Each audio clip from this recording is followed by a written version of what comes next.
अगर आप मेरे चैनल पर फर्स्ट टाइम आए हैं तो मेरे चैनल को लाइक एंड सब्सक्राइब करना ना भूलें।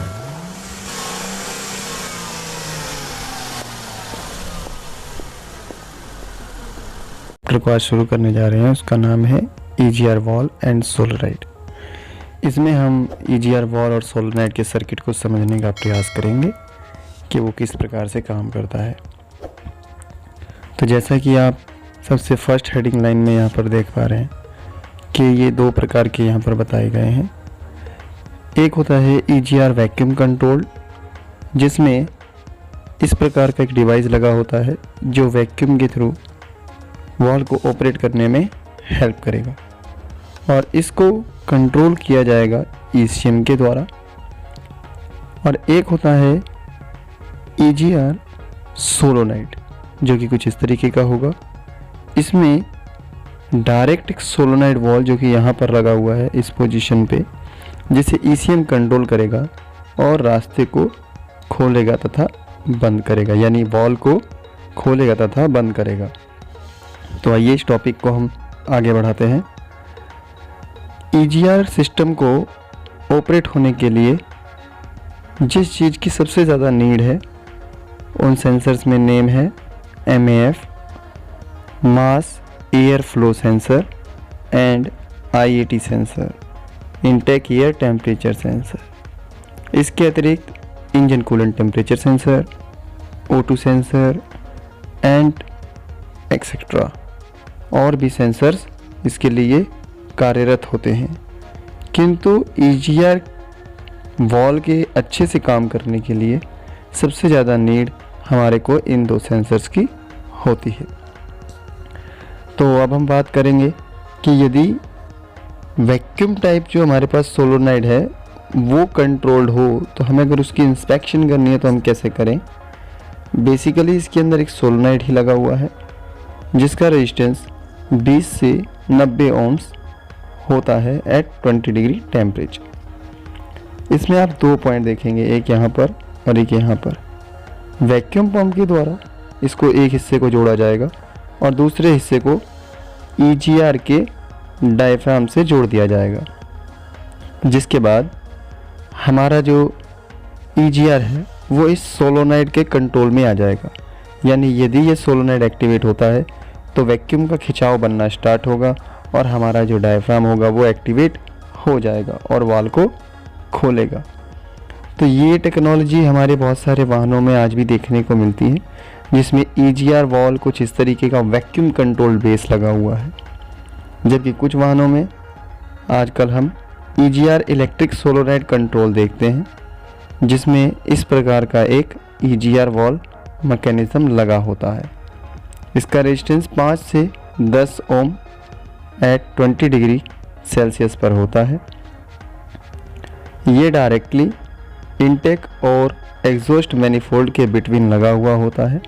यहाँ पर आप दो गैसकिट को देख पा रहे होंगे। ये गैसकिट दोनों साइड की पोजीशंस के लिए है, जो कि अधिकतर मेटल की देखने को मिलती है। और इसका उपयोग हम EGR सिस्टम का क्यों कर रहे हैं, जैसा कि हम सभी जानते हैं कि एग्जॉस्ट जो गैसेस हैं उसमें नॉक्स गैस की मात्रा ना बने, हमारे कंबशन चैम्बर में नॉक्स गैस ना बने, इसके लिए हमने EGR कंट्रोल सिस्टम को लगाया है। EGR control system combustion chamber में 1370 डिग्री के अबव टेम्परेचर जाने पर EGR को काम करवाना स्टार्ट कर देता है। यानी इससे यदि अधिक टेम्परेचर जाएगा तो नॉक्स गैसेस ज़्यादा से ज़्यादा बनेंगी। तो इसको ध्यान में रखते हुए हमने ये टेक्नोलॉजी इस्तेमाल की और डीजल गाड़ियों में हम EGR का इस्तेमाल करते हैं ताकि नॉक्स गैसेस को कंट्रोल किया जा सके। अब हम इलेक्ट्रिक सर्किट डायग्राम जो कि आप इस जगह पर देख पा रहे हैं, इसको समझने की कोशिश करेंगे कि ये किस प्रकार से काम कर रहा है। फर्स्ट ऑफ ऑल हमें ये समझना होगा कि ये वाला जो बॉक्स आप देख रहे हैं ये एक ECM है, ये वाला जो बॉक्स आप देख रहे हैं ये EGR है, ये जो बॉक्स आप देख रहे हैं ये रिले है, इसे हम मेन रिले के नाम से जानते हैं, एंड ये जो है 12 वोल्ट यानी हमारी बैटरी है। ठीक है, अब यहाँ से हम अपनी जो डायग्राम है उसको पढ़ना और समझना सीखेंगे। 12 वोल्ट बैटरी जिसका एक हिस्सा ऑलरेडी बॉडी ग्राउंड किया गया होगा, उससे सप्लाई आगे की तरफ बढ़ेगी और यहाँ पर कुछ मेन कंपोनेंट्स जैसे self starter motor, ignition coil relay, blower motor relay, cooling fan relay etcetera आदि से डायरेक्टली संबंध से जुड़ा हुआ होगा। ये हमारा मेन रिले है। इसके अंदर 12 वोल्ट का सप्लाई सीबी पॉइंट पर भेजा जा रहा है और कॉइल में भेजा जा रहा है। इस कॉइल को ग्राउंड करने का काम ईसीएम स्वयं करेगा with the help of transistors. अब हम जानते हैं कि जैसे ही इसको ग्राउंड किया जाएगा तो यहाँ पर मैग्नेटिक फील्ड क्रिएट होगा, लेकिन ईसीएम को कैसे मालूम चलेगा कि यहाँ पर मैग्नेटिक फील्ड बनवाने की रिक्वायरमेंट है? तो देखिए, जब हम इग्निशन ऑन करते हैं तो इग्निशन ऑन पोजीशन पे मेन रिले एक्टिवेटेड होती है और जब मेन रिले एक्टिवेटेड होगा तो ये दोनों पॉइंट जुड़े हुए होंगे, जिससे हमारे ईसीआर को 12 वोल्ट का सप्लाई तो मिलेगा किंतु ग्राउंड नहीं मिलेगा।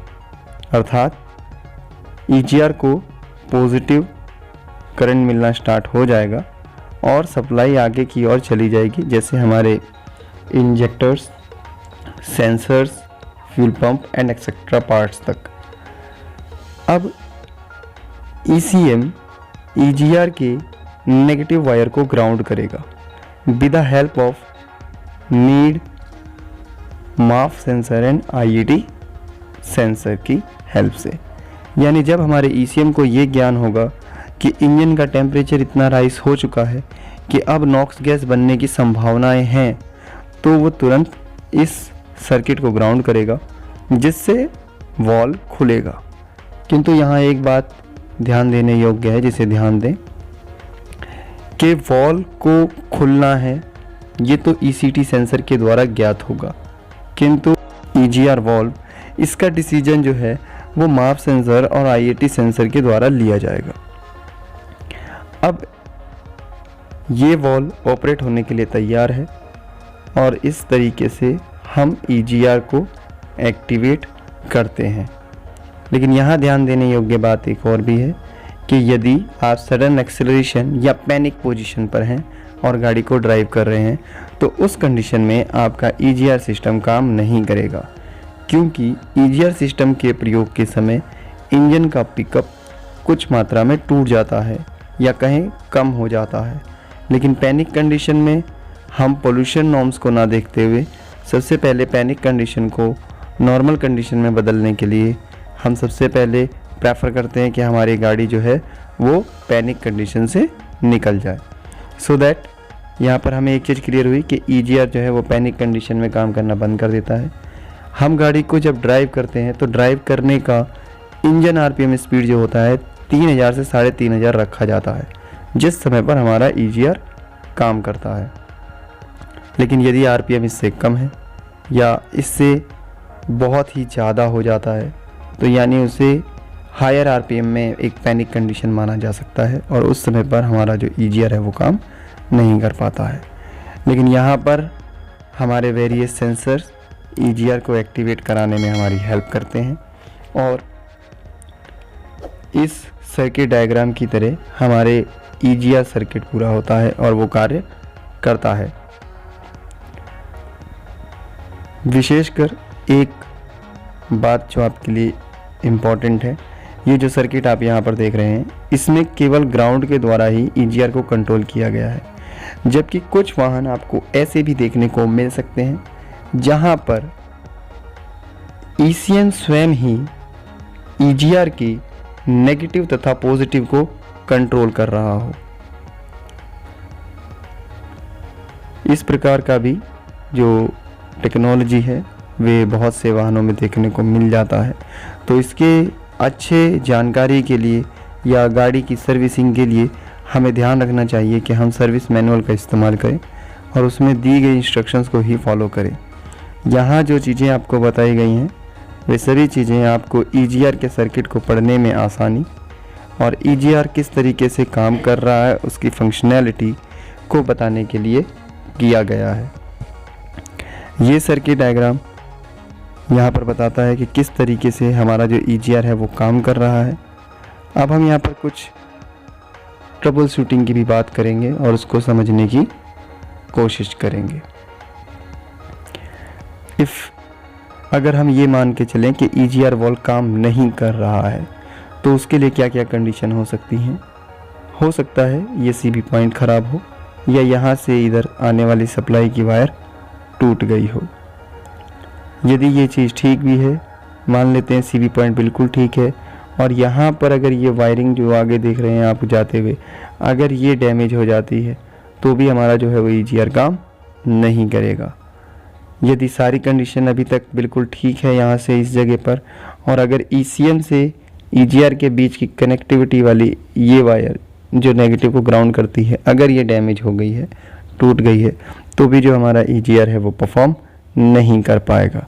तो ये कुछ टिप हैं जो ट्रबल शूटिंग के दौरान हमारे काम आ सकते हैं, जिसमें हम वायर का रेजिस्टेंस और ग्राउंड लीकेज, या फिर हम चेक कर सकते हैं कि सप्लाई आ रही है या नहीं आ रही है। इस प्रकार की प्रक्रियाएं पूर्ण की जा सकती हैं।